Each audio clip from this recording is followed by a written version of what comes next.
Tá sé deirrí ag isce éan fanúna ghfuil tosálacha í fós ar buna ar an ggóras isce peblií I bád chuí seola í níor chaid na gaiileh.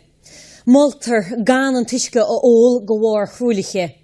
Tá na háitrathirí anmhí hasta faoin leid cumarsáide atá dinta lob faoi. Tá sé tarlaí rís go áitrathirí fáil chuí cheola níor chair na gaiileh, ní féidir le an tuisce ól an sconaí ina go tiche. Tá muintir na háite Harbh í hásta faoin na leid cumarsáide a deir siad atá dinta lo ina leis seo ag comhairle carach na gaiileh agus ag isce éireann. Tháinig is céal chun solas de dúna ach bhí sé ar an bhairt saladánig éon ógramach maidir leis an isce seo a bheith troilethe. Bhí Heather Martin rúnaí an grúpa áitrathirí Harbh cáinteach faoin dá agriocht sin nar a láisiúlam níos túisce tróna.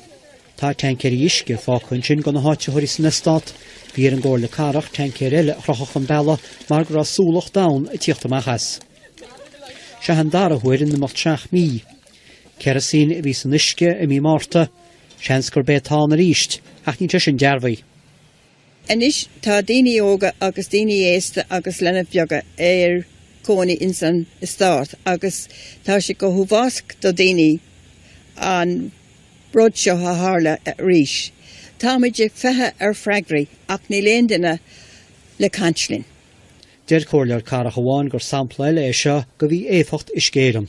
Heasta cuí chud ar ggóras isce tá puipi asbestos ein, tá puipi luí ein, tá puipi tá tíomhhíor chu tiche, tá puipi ag eise le isce choláite agus súl le cólach go mór le isce éireann go cuireadh siad sinna gcearta dosach 60 méadar.